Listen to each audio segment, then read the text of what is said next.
We continue now at the top of Daf Lamed Teslam and Beis Meseches Nazir. This is Nazir Daf 39b. On the previous summit, the Gemara asked, when hair grows, does it grow from the root or does it grow from the top? And the Gemara now brings a proof from the old men who dye their white beards, ikvei nimhon, so it turns white at the root, at the base of the hair. That's where you start seeing the white hair re-emerge. Shma mina, you see from this, milasachas Rabbi, that hair grows from the root. Shma mina, and the Gemara says, indeed, this is a proof. But the Gemara continues, Velahad but what about that which we learned in a Brisa? Nazir shegilchuhu listim. It says, let's say you have a Nazir, and the bandits shaved his hair. V'shayru bo kadei lochuf roshu likaro, and they left enough hair that you can bend the top of the hair to the root of the hair. So the halach is, eino soser, it doesn't undo the Naziris, because we say that hair that they left, it still has the Kedusha. That's the Kedusha when the person took upon himself the vow of the Naziris. Therefore, when he shaves that hair, that's considered shaving the hair of Kedusha, and that's fine. You don't need to wait any longer to allow the hair to grow out more. And so the Gemara asks, Visalka daitach milasachas Rabbi. Now, if you think that the hair grows from the bottom, so that's really new hair. That hair doesn't have kedusha.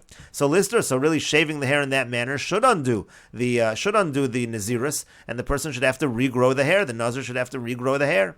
And the Gemara answers, Kagon, we can say, for example, this Bryce is talking in a specific situation, Shegilchu achar melos. What's happening over here is they shave him after he actually finishes his term. He just didn't bring the concluding karbanos of the term of the Naziris, and that's a unique halacha umani. Who is the author of this Brysa? Rabbi Eliezer. The author of this Brysa is Rabbi Eliezer.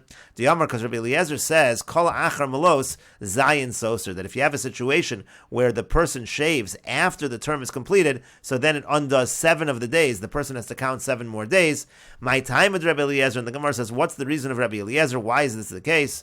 Yolef tiglachas tahara mi tiglachas tuma. The reason is because he learns out the shaving that happens in purity, meaning the regular standard shaving that happens at the end of a term, from the shaving that happens in a situation where the Nazir becomes impure. Ma tiglachas tuma shiva, just like when we're talking about the shaving by impurity, so it's a 7-day wait. Af tiglachas tahara shiva, so too, when it comes to the shaving by the purity, it's going to be 7 days. V'kimlu l'Rabbanan, but the Rabbanan have established, call Zayin Yomin, that in 7 days, Asya Mazya kadei lachaf rosho likaro, then the hair grows enough to bend it from the top to the root, and that's why it says in the Brisa that if you have the situation of the Nazir after the term, achar melos, and they shave him but they leave enough hair that you can bend the top of the hair to the root of the hair, so then actually it would not be soser at all. You would not even need to wait the 7 days. And Rashi explains, but that which we learned in a Brisa, Nazir shegilchu, listed by a Nazir, the bandits shaved him, v'shayru bo, but they left enough hair kadei lachaf roshu likara, that you could bend the top of the hair to the root of the hair. Eino soser, it doesn't undo the count. He doesn't need to count any further days. V'amayin soser, but according to this, if the hair grows from the bottom, why doesn't it undo the days? Lister, it should undo. He should have to count more. Because we say that the hair grows from the root. V'shaklua minela, who say daktish, so if they shaved his hair and they left just the bottom of the hair, so they've really taken away all the hair that had the kedusha. And Rashi continues, liola milasachas Rabbi, really the hair does grow from the root. V'hacha b'mayaskina, and what's the case in this Brisa? Kagon shegilchu achar melos lamed l'naziruso, that they shaved him after the term of his nazirus is already complete. He just hasn't brought the karbonis yet. Kodem shehizbik legalech, he hasn't finished up the process and shaved, and then they shaved him early, but it's already the end of the term. V'hamani Rabbi Eliezer, and who's the author of this Brisa? It's Rabbi Eliezer. D'amar le'el b'perek misha amar hareini nazir megaleach t'chol achar melos zayin soser. In general, Rabbi Eliezer says, anytime you have a situation of a nazir who shaves at the end of the term, so he has to wait 7 more days. Shem nitma yom kofala. For example, let's say a nazir becomes tamei on the 101st day. Rabbi Eliezer Omer eino soser ela zayin. Rabbi Eliezer says it only undoes 7 days. La'achar teglachas ki hechi devasoch elu zayin yomim tirbi mazi. In other words, after he shaves, because he became tamei and he shaved his hair, so then he has to wait 7 days to allow the hair to grow. Ki hechi detahave kedei lachaf rosho likaro, just enough that the top of the hair can be bent to the root of the hair. He only has to wait an additional 7 days. In other words, if he shaved his hair at the end of the term because he had become tamei, now he just waits 7 days, and then that will be enough to conclude his term. V'hachanami here also hold the pashu lekadei lachaf rosho likaro. If they left him that much hair, they left him enough hair to bend the top to the base, eino tzarach listor klum, he doesn't have to add anything on it, doesn't undo anything. Ela miyad megaleach, he's able to shave immediately. My time with Rabbi Eliezer, and then the Gemara said, well, what's the reason of Rabbi Eliezer? The Amar kol achar melos Zayin Yomim Soser V'Sulo, because he says anytime you have a situation where the Nazir is shaved at the end of the term, he just has to wait 7 more days.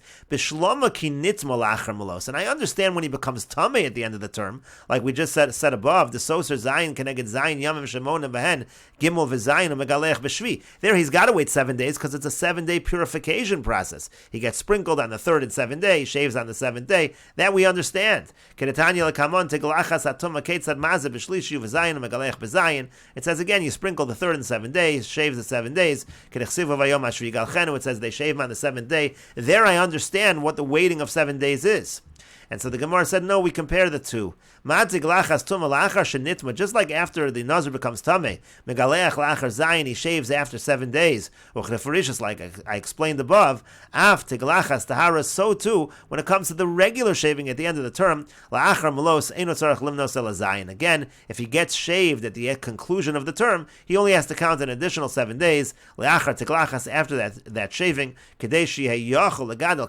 so he can grow a little hair out, in terms of the shaving of purity. And the Rosh explains, Kol achar malos zayin soser, again after the term, he has to wait 7 more days. Lav dafka soser, we don't necessarily mean that it undoes what he counted before, by the case of a Nazir that becomes tameh. Elatzarach lahavdin actually yazol of gimel v'zayin, just like Rashi said, he's just got to wait, because they have to sprinkle him the 3rd and the 7th day. This is part of the purification process. After glachas tara zayin, the same is true when he's shaved, when he's pure, so it only adds on 7 days if it happens at the end of the term. Im gilchu listim la'achar malos, if they shave him after the end of the term, kodem havas karbonosa, before he brings his karbonos, masha tiglachto zayin yomim. So he delays the shaving for 7 days. V'kimluhu l'rabbanan d'chol zayin yomim asya mazil lachaf rosha likaro. And again, the rabbanan understand that it takes 7 days for the hair to grow enough that you can bend the tip to the base. Ki gilchu achar malos nami. So therefore, when they shave him at the end of the term, kevon sheshayru bo lachaf eino soser. Since they left enough of that hair, it's not soser. He doesn't have to wait any longer. Aval l'rabbanan, but according to the rabbanan, dim nitma achar malos soser lamid yom. They say that if he becomes tamei at the conclusion of the term, it actually undoes. He has to wait 30 more days. Kedisa le'el perakimel, like we said earlier. Emkein b'tiglachas delachar malos nami. If so, when bandits shave him also at the end of the term, have a yolif mituma da'achar malos have a boy lamin yom. If we're going to learn from Tumah of achar malos of after the term, he actually is going to require 30 days. Hilkach ukma Rabbi Eliezer. That's why we say that this brisa follows Rabbi Eliezer and not the Rabbanon. And the Gemara continues at the 2 dots. The Mishnah said, Nazir shagilach, if a Nazir shaves, bein betar, bein bezug, whether with a razor, whether with the scissors, or shesifsef kolshu, or if he pulls out any amount, chayiv, he is going to be chayiv. And the Gemara says, Tanu Rabbanan, the rabbis taught tar, the pasuk says a razor. Ainli elatar, I only know he's chayiv if he uses a razor. Talash mireit sifsef kolshu minayin. Let's say he tears out the hair, or he uproots the hair, or he pulls out any amount. How do we know that he's chayiv? Talmud Lomer, the pasuk says, Kadosh yeh gadol perasar rosho. It says that the hair on his head is holy. Any way that he pulls out the hair is going to be a violation. Divrei Rabbi Yoshia, that's the opinion of Rabbi Yoshia. Rabbi Yonasan says tar, the pasuk says a razor, ainli elatar. It's only true if he uses a razor. Meirat, if he uproots the hair. Talash, if he tears out the hair. Sifsef kolshu, if he pulls out any amount of the hair. Potter, he's going to be potter. He has to use a tar. He has to use a razor, according to Rabbi Yonasan. And the Gemara says, Vaksiva, doesn't the pasuk say, like Rabbi Yoshia says, doesn't the pasuk say kadosh yeh? It says kadosh yeh. It sounds like the hair is holy. Any way of taking it out is going to be a violation. And the Gemara says, L'meimra, no, that pasuk is just saying, Dim gilach le besar, that if he shaves it with a razor, koim olei ba'aseh v'los aseh. It's not only going to be a los aseh, it's going to be an aseh as well. He's going to violate an aseh and a los aseh. And the Gemara continues, Tanya idach, we learned in another brisa, tar, the pasuk says razor. Ainli el tar, I only know it's true by a razor. Talash meirit sifsef kol shuminayin. How do we know it's also true again? If he tears out the hair, if he uproots the hair, if he pulls out any amount, how do we know you're chayiv? Talmud Lomer, the pasuk says, lo yavra al roshu. It says again, it can't pass over his head. It refers to anything. But if we're including everything, ma Talmud Lomar tar, why does it say tar lo yavra al roshu? Why does it specify the razor? The reason is because we don't know that the final shaving of the Nazir, we don't know that it requires a specific instrument, that it requires a razor. We can't learn that out from Mitzorah, and we will continue with this discussion in the next video on Daf Mem Amud Aleph.